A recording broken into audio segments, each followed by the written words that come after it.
ನಮಸ್ಕಾರ ವೀಕ್ಷಕರೇ. ಕೈಕಾಲು ಜುಮ್ಮೆನ್ನಿಸುತ್ತಿದೆಯಾ? ಕೆಲವೊಮ್ಮೆ ಸುಣ್ಣವಾಗುವ ಹಾಗೆ ಆಗುತ್ತಿದೆಯಾ? ರಾತ್ರಿ ಮಲಗಿದಾಗ ಅಚಾನಕ್ ಚುಚ್ಚುವಿಕೆ, ಉರಿ ಅಥವಾ ವಿದ್ಯುತ್ ಶಾಕ್ ಹೊಡೆಯುವಂತೆ ಅನುಭವ ಆಗುತ್ತಿದೆಯಾ? ಇದು ಸಣ್ಣ ಸಮಸ್ಯೆ ಅಂತ ನೀವು ನಿರ್ಲಕ್ಷ್ಯ ಮಾಡಿದ್ದೀರಾ, ಆದರೆ ನಿಜವಾಗಿ ಇದು ನಿಮ್ಮ ದೇಹ ಕೊಡುವ ಮುಖ್ಯ ಎಚ್ಚರಿಕೆಯಾಗಿರಬಹುದು.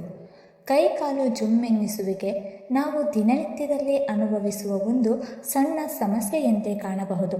ಕೆಲವೊಮ್ಮೆ ಕಾಲು ಸುಣ್ಣವಾಗುವುದು, ಕೈಕಾಲುಗಳಲ್ಲಿ ಚುಚ್ಚುವಿಕೆ ಕಾಣಿಸಿಕೊಳ್ಳುವುದು ಅಥವಾ ಕೆಲವು ಕ್ಷಣಗಳ ಕಾಲ ಸೆನ್ಸೇಷನ್ ಕಡಿಮೆಯಾಗುವುದು ಇವೆಲ್ಲವೂ ಸಾಮಾನ್ಯವೇ ಅನ್ನಿಸಬಹುದು. ಆದರೆ ಸ್ನೇಹಿತರೆ, ನಮ್ಮ ದೇಹದಲ್ಲಿ ಕಾಣಿಸಿಕೊಳ್ಳುವ ಪ್ರತಿಯೊಂದು ಲಕ್ಷಣಕ್ಕೂ ಒಂದು ಕಾರಣ ಇರುತ್ತದೆ. ವಿಶೇಷವಾಗಿ ಕೈಕಾಲು ಜುಮ್ಮೆನ್ನಿಸುವಿಕೆ ಎಂಬುದು ನಮ್ಮ ದೇಹ ಕೊಡುವ ಒಂದು ಪ್ರಮುಖ ಎಚ್ಚರಿಕೆಯ ಸಂಕೇತವಾಗಿರಬಹುದು. ದೇಹದೊಳಗೆ ಏನೋ ಸರಿಯಾಗಿ ನಡೆಯುತ್ತಿಲ್ಲ ಎಂಬುದನ್ನು ಅದು ನಮಗೆ ತಿಳಿಸಲು ಪ್ರಯತ್ನಿಸುತ್ತದೆ. ಈ ಸಣ್ಣ ಲಕ್ಷಣವನ್ನು ನಾವು ನಿರ್ಲಕ್ಷ್ಯ ಮಾಡಿದರೆ ಅದು ಮುಂದೆ ದೊಡ್ಡ ಸಮಸ್ಯೆಗೆ ದಾರಿ ಮಾಡಿಕೊಡಬಹುದು. ನಮ್ಮ ದೇಹದಲ್ಲಿ ನರಗಳು ತುಂಬ ಪ್ರಮುಖ ಪಾತ್ರ ವಹಿಸುತ್ತದೆ. ಮೆದುಳಿನಿಂದ ದೇಹದ ಬೇರೆ ಬೇರೆ ಭಾಗಗಳಿಗೆ ಮಾಹಿತಿ ಸಾಗಿಸುವ ಕೆಲಸವನ್ನು ಈ ನರಗಳು ಮಾಡುತ್ತದೆ. ನೀವು ನಿಮ್ಮ ಕೈಯನ್ನು ಮುಟ್ಟಿದಾಗ ಅಥವಾ ಕಾಲು ನೆಲಕ್ಕೆ ತಾಕಿದಾಗ ಆ ಅನುಭವವನ್ನು ಮೆದುಳಿಗೆ ತಲುಪಿಸುವುದು ನರಗಳ ಕೆಲಸ. ಆದರೆ ಈ ನರಗಳು ದುರ್ಬಲವಾದರೆ ಅಥವಾ ಹಾನಿಗೊಳಗಾದರೆ ಈ ಕಮ್ಯುನಿಕೇಷನ್ ಸಿಸ್ಟಮ್ ಹಾಳಾಗುತ್ತದೆ. ಆಗ ದೇಹದ ಕೆಲವು ಭಾಗಗಳಲ್ಲಿ ಸರಿಯಾಗಿ ಸೆನ್ಸೇಷನ್ ಸಿಗುವುದಿಲ್ಲ. ಆದ್ದರಿಂದ ಜುಮ್ಮೆನ್ನಿಸುವಿಕೆ, ಚುಚ್ಚುವಿಕೆ ಅಥವಾ ನಮ್ನೆಸ್ ಉಂಟಾಗುತ್ತದೆ. ಇದನ್ನು ವೈದ್ಯಕೀಯ ಭಾಷೆಯಲ್ಲಿ ನರ ದುರ್ಬಲತೆ ಅಥವಾ ನ್ಯೂರೋಪತಿ ಎಂದು ಕರೆಯುತ್ತಾರೆ. ಇದಕ್ಕೆ ಪ್ರಮುಖ ಕಾರಣಗಳಲ್ಲಿ ಒಂದು ವಿಟಮಿನ್ ಕೊರತೆ, ವಿಶೇಷವಾಗಿ ವಿಟಮಿನ್ B12. ನಮ್ಮ ದೇಹಕ್ಕೆ ವಿಟಮಿನ್ B12 ಬಹಳ ಮುಖ್ಯ, ಏಕೆಂದರೆ ಇದು ನರಗಳ ರಕ್ಷಣೆಗೆ ಅಗತ್ಯವಾದ ಪೋಷಕಾಂಶ. ಇದು ಕಡಿಮೆಯಾದಾಗ ನರಗಳ ಮೇಲಿನ ಪ್ರೊಟೆಕ್ಟಿವ್ ಲೇಯರ್ ಹಾನಿಗೊಳ್ಳುತ್ತದೆ. ಆಗ ಸಿಗ್ನಲ್ಸ್ ಸರಿಯಾಗಿ ಸಾಗುವುದಿಲ್ಲ. ಇದರಿಂದ ಕೈಕಾಲುಗಳಲ್ಲಿ ಜುಮ್ಮೆನ್ನಿಸುವಿಕೆ, ಸುಣ್ಣಾಗುವಿಕೆ, ತಲೆಸುಸ್ತು, ದೌರ್ಬಲ್ಯ ಮುಂತಾದ ಲಕ್ಷಣಗಳು ಕಾಣಿಸಿಕೊಳ್ಳುತ್ತದೆ. ಹೆಚ್ಚು ಕಾಲ ವೆಜಿಟೇರಿಯನ್ ಡಯಟ್ ಮಾತ್ರ ತೆಗೆದುಕೊಳ್ಳುವವರಲ್ಲಿ ಅಥವಾ ಪ್ರಾಪರ್ ನ್ಯೂಟ್ರಿಷನ್ ಇಲ್ಲದವರಲ್ಲಿ ಈ ಸಮಸ್ಯೆ ಹೆಚ್ಚು ಕಂಡುಬರುತ್ತದೆ. ಇನ್ನೊಂದು ಪ್ರಮುಖ ಕಾರಣ ರಕ್ತ ಸಂಚಾರ ಸರಿಯಾಗಿ ನಡೆಯದಿರುವುದು. ನಾವು ಹೆಚ್ಚು ಸಮಯ ಒಂದೇ ಪೊಸಿಷನ್ನಲ್ಲಿ ಕುಳಿತುಕೊಳ್ಳುವ ಅಭ್ಯಾಸ ಮಾಡಿಕೊಂಡಿದ್ದರೆ, ಉದಾಹರಣೆಗೆ ಗಂಟೆಗಳ ಕಾಲ ಕುರ್ಚಿಯಲ್ಲಿ ಕುಳಿತು ಕೆಲಸ ಮಾಡುವುದು ಅಥವಾ ಮಲಗಿದ ಸ್ಥಿತಿಯಲ್ಲಿ ಕಾಲುಗಳನ್ನು ಒತ್ತಿಕೊಳ್ಳುವುದು, ಆ ಭಾಗಕ್ಕೆ ಬ್ಲಡ್ ಫ್ಲೋ ಕಡಿಮೆಯಾಗುತ್ತದೆ. ಆಗ ಆ ಭಾಗದಲ್ಲಿ ತಾತ್ಕಾಲಿಕವಾಗಿ ಸೆನ್ಸೇಷನ್ ಕಡಿಮೆಯಾಗುತ್ತದೆ. ಅದೇ ಕಾರಣಕ್ಕೆ ಕಾಲು ಸುಣ್ಣ ಆಯಿತು ಅನ್ನಿಸುತ್ತೆ. ಇದು ಕೆಲವೇ ನಿಮಿಷಗಳಲ್ಲಿ ಸರಿಯಾಗಬಹುದು, ಆದರೆ ಇದು ಮತ್ತೆ ಮತ್ತೆ ಆಗುತ್ತಿದ್ದರೆ ಅದು ಸರ್ಕ್ಯುಲೇಷನ್ ಪ್ರಾಬ್ಲಮ್ ಅಥವಾ ನರ ಸಮಸ್ಯೆಯ ಸೂಚನೆಯಾಗಿರಬಹುದು. ಇದಕ್ಕಿಂತ ಗಂಭೀರ ಕಾರಣಗಳಲ್ಲಿ ಡಯಾಬಿಟಿಸ್ ಕೂಡ ಒಂದು.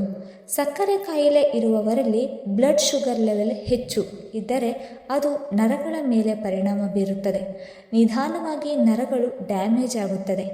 ಆರಂಭದಲ್ಲಿ ಸಣ್ಣ ಜುಮ್ಮೆನ್ನಿಸುವಿಕೆ ಕಾಣಿಸಿಕೊಳ್ಳುತ್ತದೆ, ನಂತರ ಅದು ನಮ್ನೆಸ್ ಕಂಡುತ್ತದೆ. ಇನ್ನಷ್ಟು ಮುಂದುವರಿದರೆ ಪೇಯ್ನ್, ಬರ್ನಿಂಗ್ ಸೆನ್ಸೇಷನ್ ಅಥವಾ ವಾಕಿಂಗ್ನಲ್ಲಿ ಡಿಫಿಕಲ್ಟಿ ಕೂಡ ಉಂಟಾಗಬಹುದು. ಇದನ್ನು ಡಯಾಬಿಟಿಕ್ ನ್ಯೂರೋಪತಿ ಎಂದು ಕರೆಯುತ್ತಾರೆ. ಇದು ಒಮ್ಮೆ ಹೆಚ್ಚಾದರೆ ಸಂಪೂರ್ಣವಾಗಿ ಕಂಟ್ರೋಲ್ ಮಾಡುವುದು ಕಷ್ಟವಾಗುತ್ತದೆ. ಆದ್ದರಿಂದ ಆರಂಭದಲ್ಲೇ ಲಕ್ಷಣಗಳನ್ನು ಗುರುತಿಸುವುದು ಬಹಳ ಮುಖ್ಯ. ಕೆಲವರಿಗೆ ರಾತ್ರಿ ಸಮಯದಲ್ಲಿ ಕಾಲುಗಳಲ್ಲಿ ಉರಿ, ಚುಚ್ಚುವಿಕೆ ಅಥವಾ ವಿಚಿತ್ರವಾದ ಅಸ್ವಸ್ಥತೆ ಅನುಭವವಾಗುತ್ತದೆ. ಅವರು ಮಲಗಲು ಹೋಗಿದ್ದಾಗ ಈ ಸಮಸ್ಯೆ ಹೆಚ್ಚಾಗುತ್ತದೆ. ಇದು ನರ್ವ್ಸ್ ಫಟೀಗ್ ಅಥವಾ ರೆಸ್ಟ್ಲೆಸ್ ಲೆಗ್ ಸಿಂಡ್ರೋಮ್ ಲಕ್ಷಣವಾಗಿರಬಹುದು. ಇದು ನಿದ್ರೆಗೂ ಅಡ್ಡಿ ಉಂಟು ಮಾಡುತ್ತದೆ. ದೇಹಕ್ಕೆ ಸರಿಯಾದ ವಿಶ್ರಾಂತಿ ಸಿಗದಿದ್ದರೆ ಮುಂದಿನ ದಿನ ದೌರ್ಬಲ್ಯ, ಸ್ಟ್ರೆಸ್ ಮತ್ತು ಕಾನ್ಸಂಟ್ರೇಷನ್ ಸಮಸ್ಯೆಗಳು ಉಂಟಾಗುತ್ತದೆ. ಈ ಸಮಸ್ಯೆಯನ್ನು ಪರಿಹರಿಸಲು ನಾವು ಮೊದಲು ನಮ್ಮ ಜೀವನ ಶೈಲಿಯನ್ನು ಗಮನಿಸಬೇಕು. ದಿನಕ್ಕೆ ಕನಿಷ್ಠ 20-30 ನಿಮಿಷ ವಾಕಿಂಗ್ ಮಾಡುವುದು, ಸಣ್ಣ ಎಕ್ಸಸೈಸ್ ಮಾಡುವುದು, ಸ್ಟ್ರೆಚಿಂಗ್ ಮಾಡುವುದು ಇವು ಬ್ಲಡ್ ಸರ್ಕ್ಯುಲೇಷನ್ ಇಂಪ್ರೂವ್ ಮಾಡಲು ಸಹಾಯ ಮಾಡುತ್ತದೆ. ನಮ್ಮ ದೇಹವನ್ನು ಚಲಿಸುವಂತೆ ಮಾಡುತ್ತಿದ್ದಂತೆ ನರಗಳಿಗೆ ಆಕ್ಸಿಜನ್ ಮತ್ತು ನ್ಯೂಟ್ರಿಯೆಂಟ್ಸ್ ಸರಿಯಾಗಿ ಸಿಗುತ್ತದೆ. ಅದರಿಂದ ಅವರ ಕಾರ್ಯಕ್ಷಮತೆ ಉತ್ತಮವಾಗುತ್ತದೆ. ಇನ್ನು ಮನೆಮದ್ದುಗಳ ವಿಷಯಕ್ಕೆ ಬಂದರೆ, ಬಿಸಿ ನೀರಿನಲ್ಲಿ ಸ್ವಲ್ಪ ಉಪ್ಪು ಹಾಕಿ ಕಾಲುಗಳನ್ನು 15 ರಿಂದ 20 ನಿಮಿಷ ಇಡುವುದು ತುಂಬ ಪರಿಣಾಮಕಾರಿ ವಿಧಾನ. ಇದು ಮಸಲ್ಸ್ ಮತ್ತು ನರ್ವ್ಸ್ ರಿಲ್ಯಾಕ್ಸ್ ಆಗಲು ಸಹಾಯ ಮಾಡುತ್ತದೆ. ಜೊತೆಗೆ ಸಾಸಿವೆ ಆಯಿಲ್ ಅಥವಾ ಕೋಕೋನಟ್ ಆಯಿಲ್ ಬಳಸಿ ಕಾಲು ಮತ್ತು ಕೈಗಳಿಗೆ ಮಸಾಜ್ ಮಾಡಿದರೆ ಬ್ಲಡ್ ಫ್ಲೋ ಹೆಚ್ಚುತ್ತದೆ ಮತ್ತು ಜುಮ್ಮೆನ್ನಿಸುವಿಕೆ ಕಡಿಮೆಯಾಗುತ್ತದೆ. ಈ ವಿಧಾನವನ್ನು ನಿಯಮಿತವಾಗಿ ಮಾಡಿದರೆ ಉತ್ತಮ ಫಲಿತಾಂಶ ಸಿಗುತ್ತದೆ. ಕೈಕಾಲು ಜುಮ್ಮೆನ್ನಿಸುವಿಕೆ ಸಮಸ್ಯೆಯನ್ನು ಸರಿಪಡಿಸಲು ಒಂದು ಮಾತ್ರ ಮನೆಮದ್ದು ಸಾಕಾಗುವುದಿಲ್ಲ. ಇದು ದೇಹದೊಳಗಿನ ಪೋಷಕಾಂಶಗಳ ಕೊರತೆ, ನರಗಳ ದುರ್ಬಲತೆ ಮತ್ತು ರಕ್ತ ಸಂಚಾರದ ಅಸಮತೋಲನದಿಂದ ಉಂಟಾಗುವ ಸಮಸ್ಯೆಯಾಗಿರುವುದರಿಂದ ಇದಕ್ಕೆ ಒಟ್ಟಾರೆ ಕ್ರಮ ಅಗತ್ಯವಾಗುತ್ತದೆ. ಅಂದರೆ ಆಹಾರ, ವ್ಯಾಯಾಮ ಮತ್ತು ಮನೆಮದ್ದು ಈ ಮೂರನ್ನೂ ಸೇರಿಸಿಕೊಂಡು ಜೀವನ ಶೈಲಿಯಲ್ಲಿ ಬದಲಾವಣೆ ಮಾಡಿದಾಗ ಮಾತ್ರ ಉತ್ತಮ ಫಲಿತಾಂಶ ಸಿಗುತ್ತದೆ. ಮೊದಲು ಆಹಾರದ ವಿಷಯಕ್ಕೆ ಬಂದರೆ, ನರಗಳಿಗೆ ಬಲ ನೀಡುವ ಮುಖ್ಯ ಪೋಷಕಾಂಶಗಳು ವಿಟಮಿನ್ B12, ಒಮೆಗಾ ಕೊಬ್ಬು ಅಂಶಗಳು ಮತ್ತು ಮೆಗ್ನೀಷಿಯಂ. ಇವುಗಳನ್ನು ಸಹಜ ಆಹಾರದಿಂದ ಪಡೆಯುವುದು ಅತ್ಯುತ್ತಮ. ಉದಾಹರಣೆಗೆ, ನೀವು ಪ್ರತಿದಿನ ಬೆಳಿಗ್ಗೆ ಒಂದು ಸರಳ ಮಿಶ್ರಣ ತಯಾರಿಸಿ ಸೇವಿಸಿದರೆ ಉತ್ತಮ ಪರಿಣಾಮ ಕಾಣಬಹುದು. 1 ಚಮಚ ಅಗಸೆ ಬೀಜ, 5 ರಿಂದ 6 ಬಾದಾಮಿ, 1 ಚಮಚ ಕುಂಬಳಕಾಯಿ ಬೀಜ ಇವನ್ನು ಸ್ವಲ್ಪ ಒಡೆದು ಒಂದು ಪಾತ್ರೆ ಮೊಸರಿನಲ್ಲಿ ಬೆರೆಸಿ ತಿನ್ನಬಹುದು. ಈ ಮಿಶ್ರಣದಲ್ಲಿ ಇರುವ ಉತ್ತಮ ಕೊಬ್ಬಿನಾಂಶಗಳು ಮತ್ತು ಖನಿಜಗಳು ನರಗಳಿಗೆ ಬಲ ನೀಡುತ್ತದೆ ಮತ್ತು ರಕ್ತ ಸಂಚಾರವನ್ನು ಸುಧಾರಿಸುತ್ತದೆ. ಈ ವಿಧಾನವನ್ನು ಕನಿಷ್ಠ 30 ದಿನಗಳ ಕಾಲ ನಿಯಮಿತವಾಗಿ ಮಾಡಿದರೆ ಸ್ಪಷ್ಟವಾದ ಬದಲಾವಣೆ ಕಾಣಬಹುದು.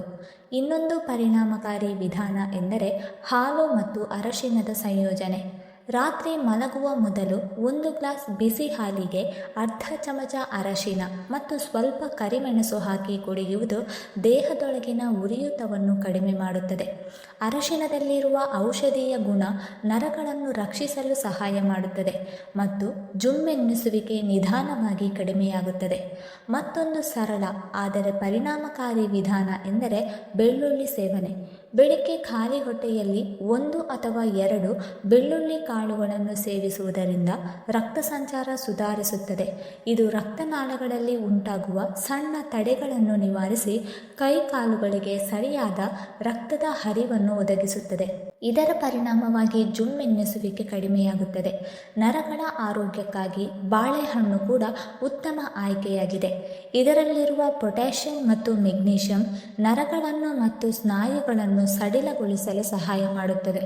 ದಿನಕ್ಕೆ 1 ಬಾಳೆಹಣ್ಣು ತಿನ್ನುವುದರಿಂದ ಉತ್ತಮ ಫಲಿತಾಂಶ ಸಿಗುತ್ತದೆ. ಇದನ್ನು ನೆನೆಸಿದ ಬಾದಾಮಿ ಅಥವಾ ಕಡಲೆಕಾಯಿ ಜೊತೆ ಸೇವಿಸಿದರೆ ಇನ್ನೂ ಹೆಚ್ಚು ಲಾಭ ದೊರೆಯುತ್ತದೆ. ದೇಹದಲ್ಲಿ ನೀರಿನ ಪ್ರಮಾಣವು ಬಹಳ ಮುಖ್ಯ. ನೀರಿನ ಕೊರತೆ ಇದ್ದರೆ ನರಗಳ ಕಾರ್ಯಕ್ಷಮತೆ ಕಡಿಮೆಯಾಗುತ್ತದೆ. ಆದ್ದರಿಂದ ದಿನಕ್ಕೆ ಕನಿಷ್ಠ 2 ರಿಂದ 3 ಲೀಟರ್ ನೀರನ್ನು ಕುಡಿಯುವುದು ಅಗತ್ಯ. ಇದರಿಂದ ದೇಹದೊಳಗಿನ ರಕ್ತ ಸಂಚಾರ ಸರಿಯಾಗುತ್ತದೆ ಮತ್ತು ಜುಮ್ಮೆನ್ನಿಸುವಿಕೆ ಸಮಸ್ಯೆ ಕಡಿಮೆಯಾಗುತ್ತದೆ. ಆಹಾರ ಮತ್ತು ಮನೆಮದ್ದುಗಳ ಜೊತೆಗೆ ಎಣ್ಣೆ ಮಸಾಜ್ ಕೂಡ ಬಹಳ ಉಪಯುಕ್ತ. ಎಳ್ಳೆಣ್ಣೆಯನ್ನು ಸ್ವಲ್ಪ ಬಿಸಿ ಮಾಡಿ ರಾತ್ರಿ ಮಲಗುವ ಮೊದಲು ಕಾಲು ಮತ್ತು ಕೈಗಳಿಗೆ ಮಸಾಜ್ ಮಾಡಿದರೆ ನರಗಳು ಸಡಿಲಗೊಳ್ಳುತ್ತದೆ ಮತ್ತು ರಕ್ತ ಸಂಚಾರ ಸುಧಾರಿಸುತ್ತದೆ.